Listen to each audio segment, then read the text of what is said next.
Ayun o, patutuloy na tapos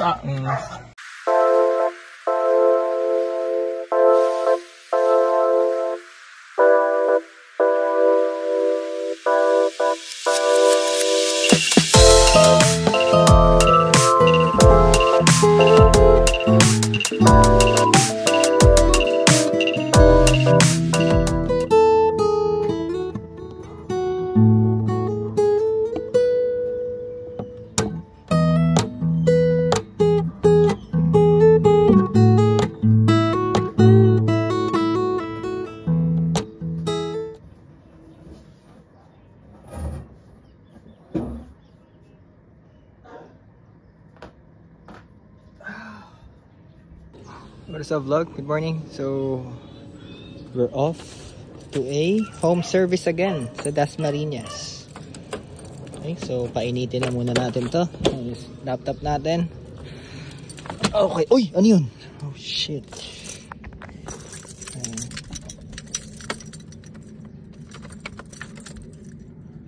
Kakagaling ko lang sa office or work from home naman ako. So diretso tayo. There we go. Yun o. So, andito na tayo. Ayun din yung kila sir. Diyan ka muna stays. So, sa Dasma lang to. Ngayon natin kung anong problema. Upon checking. Ayun o. So, dito tayo buti malilom, no? Pero tayo. Tingnan natin kung... Kamusta kaya to?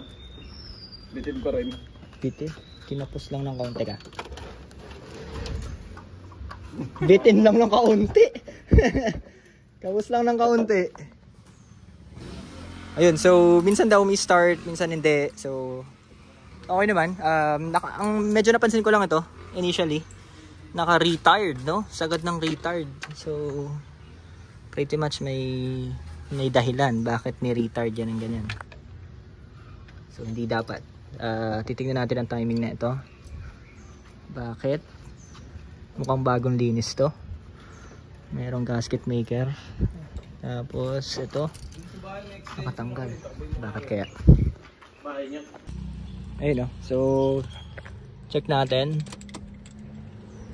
Yun, may naka-rectang isa. Isa lang naman so far. Ito. Bago alternator oh. Oo nga. Okay ah. Mura mo natin to. Mamalobat eh. Okay. Ganun. Kasi sir, oh. Sir, good morning. Medyo napabakbak na eh. Ayun, oh. So, charge namin. Pinalitan namin yung battery. Yun yung si Dina Fowler. Maliit. Ito, meron silang isa. Good thing. Tapos, wala siyang fuel pressure. Ay, tinanggal ko pala. Pero yun, wala siyang fuel pressure. So, babalahan muna natin itong best friend natin, si parang fuel pump. Kasi panay crank siya. So, although iba yung fuel pump nito medyo malaki. Kasi old school to eh. Pero, for the meantime lang, para mapastart natin. Uy, basa yung upuan ha. Basa yung upuan sir ha. May tulo to. Ayan oh, basa oh. Saan kaya yun? Baka dito sa rear windshield. Okay. Okay, so B13 nga pala to, no? So medyo nakaslant yung yung lagay na fuel pump. So naka 60-40 siya. So most likely magtatanggal tayo nito. Ayun, patay. Sira din. Ayan, magtatanggal tayo niyan.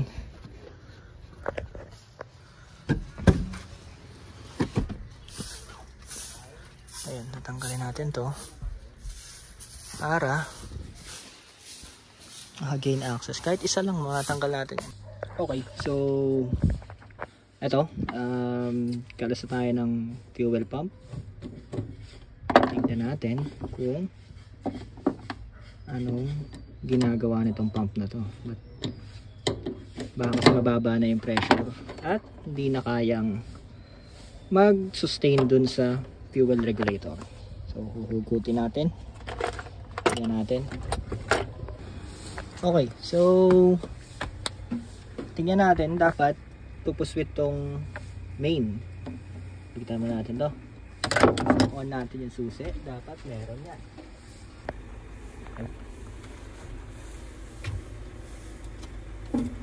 Meron. Okay, so malupit tong pinapakita na to, no? So umi-start na siya. Okay, meron na siyang ano, tinanggal ko lang yung ano, yung pressure niya sa fuel line kasi masyado mataas. Ngayon, nagre-rev cut siya ng 3K. Nawala. Ayup. Nawala yung rev cut. Natakot. Okay, so pero duda ko ito. Nakakaway yung idle niya. Palyado. Try natin habulin dito. Mukhang nahabol na to eh. Tignan muna natin. Ayan eh, no? Nakabunot yung isa, oh. Tumitino pag ginagalaw. Ayan, pag ginagalaw, tumitino, oh. Okay, so grounded yun. Okay, so naka-run position yan. Tingnan natin. Dapat one click. Okay na.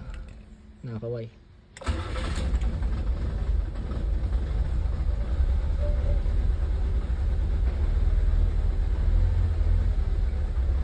Okay, tignan natin baka spark plug. Ayun, nag-i-start siya, one click. Tingnan mo natin spark plug.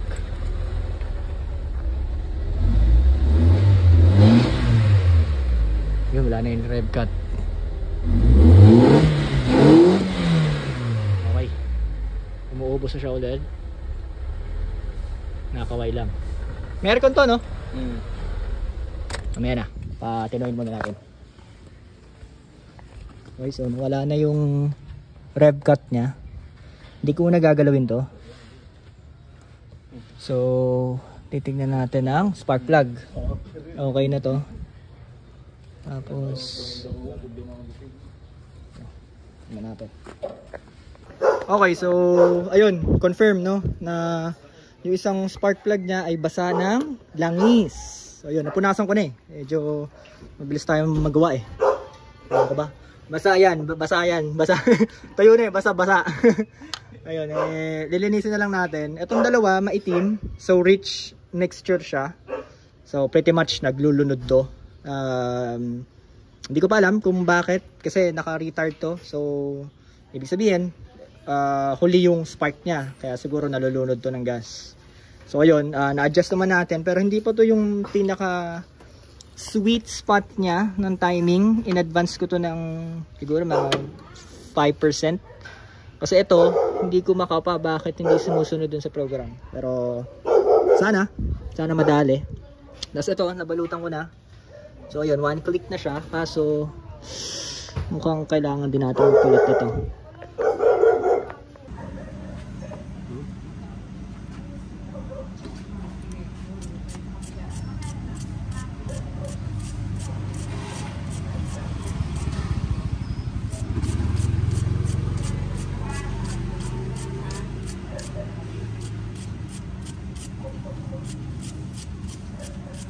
Dalawa lang naman yun so far na nakikita akong ano, medyo kailangan natin palitan. Bukod pa dun sa miscellaneous parts na syempre yung oil seal, pero yung mga sensor, dalawa. Kasi ito nga. Tapos ito nakakabili naman ito kay Nisway na brand new. Suggest ko brand new, no? Huwag ka na magkatay. Kasi ano yan eh, ignition coil. Yan yung ignition coil. Kumbaga sa motor, yung pinagmumula ng spark. Ayun, so nalinis ko na. Gagawin natin. I-advance pa natin to ng kaunti. Dahil hindi ko nagugustuhan yung... hindi, baka mag-delay tayo ng kaunti dyan. Tingnan natin. Yan. So yan, tingnan natin kung swabe ang start.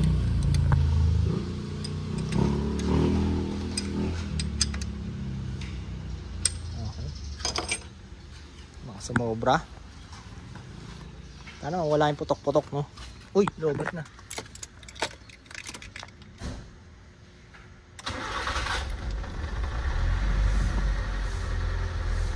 Yun, pino.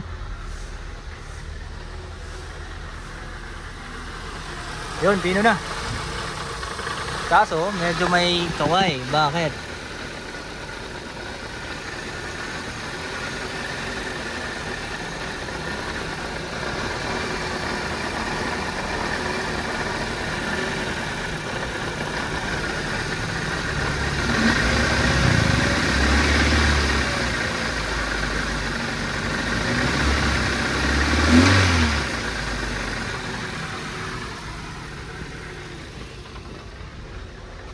Nakakaway pa rin. Okay, tingnan natin kung mag...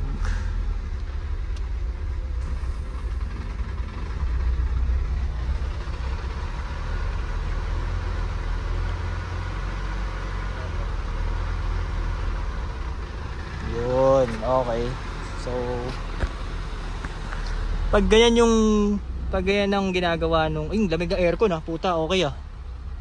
So pag ganyan yung idle nyo, ayan, namatay na. So pretty much ang problema nyan ay ito. So hindi siya natin kahit nalinis na yung spark plug. So pretty much itong ganito nyo. So hindi siya nagpa-fast idle or what not. Tingnan natin. Naka stock up lang. Kakalasin natin to. Ayun no. So pinapatay ko pa yung kasi baka ma-copyright na naman tayo. Sayang yung So ayun, babasahan lang natin ulit. Umi-start na siya, one click na siya. Kaso ayun, kumakaway yung idle niya since may tama yung map sensor. Ito. So putol yung isang tungsten. Hindi naman siya usually putol pero makapal yung carbon eh. Ayokong taktakin kasi baka maputol ang tuluyan So either way na lilinisin ng mass airflow cleaner kasi wala tayong ganon. Pero ngayon, babalahan muna natin siya ng laptop ulit. Base map tayo ng program. Tapos, tingnan natin kung pipino. Pero most likely to sir, ang mangyayari dyan, pag bunot ng laptop, baka magano na naman. So, isa-settings ko lang siya ng bearable. Na pwede mong maalis, pwede mong magamit, ganon. So, ang i-set ko sa kanya is yung pagtuloy-tuloy, maganda tumakbo. Pero pag na-traffic ka, medyo gaganon. Kasi wala tayong pang-replace dito yung sa basa ng hangin. Ayun. So, ayun, i-sure lang muna natin yon na tuloy-tuloy yung takbo niya. Sa test drive din natin mamaya. Tapos, fingers crossed, kung nag-charge ba? Okay. So kanina talagang talagang ayaw di ba? Ayun napakwento na chinek up namin yung okay naman. May talagang may nabakbak lang pero goods naman. Kayang-kaya pa namang resolbahin, walang sunog, nabakbak lang. Kasi nababasa siya dito May basa nga yung carpet Ayun Ayun guys, so hanggang dito na lang muna. Hindi natin major na nagawa dahil although umi-start pero ayan, ito na siya. Ayan. So one click naman siya so far. Mamatay lang kasi since yung map sensor sira. O yun, sana madala ng linis if ever. So next vlog yun, abangan nyo. So ECCS Gen 1. Dito yung Gen 2 since ganito yung gauge niya. Ayan, ganyan. So yun. Ayan, mamamatay na siya since pag umiinit na yung map sensor, hindi na nagbabasa ng maigi. So ayun. Pero wala na siyang rev cut. Kanina may rev cut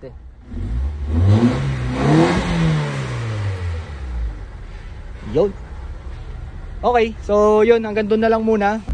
Ayun so driving kami. Wala nga lang talaga siyang idle kasi nga yung sensor. Pero at least gumagana na siya. Kasi kanina hindi talaga nag-i-start Naghihilintaw tayo.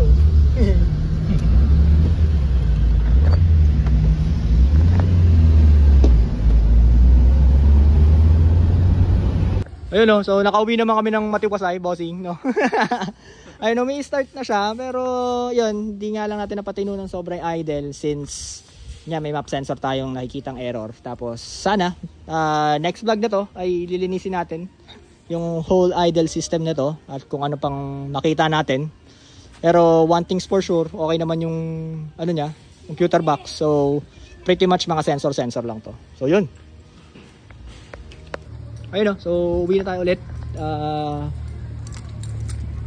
Hindi ko masabing mission accomplished. Pero at least umaandar na. Yun. May madadala niya doon sa shop sa bahay. At least doon natin mata-troubleshoot ng mas maganda-ganda. So gayon. Again, this is DC Works. Always maintain your car. Always love your car. See you in the next vlog, guys. ECCS Revival. Let's get it.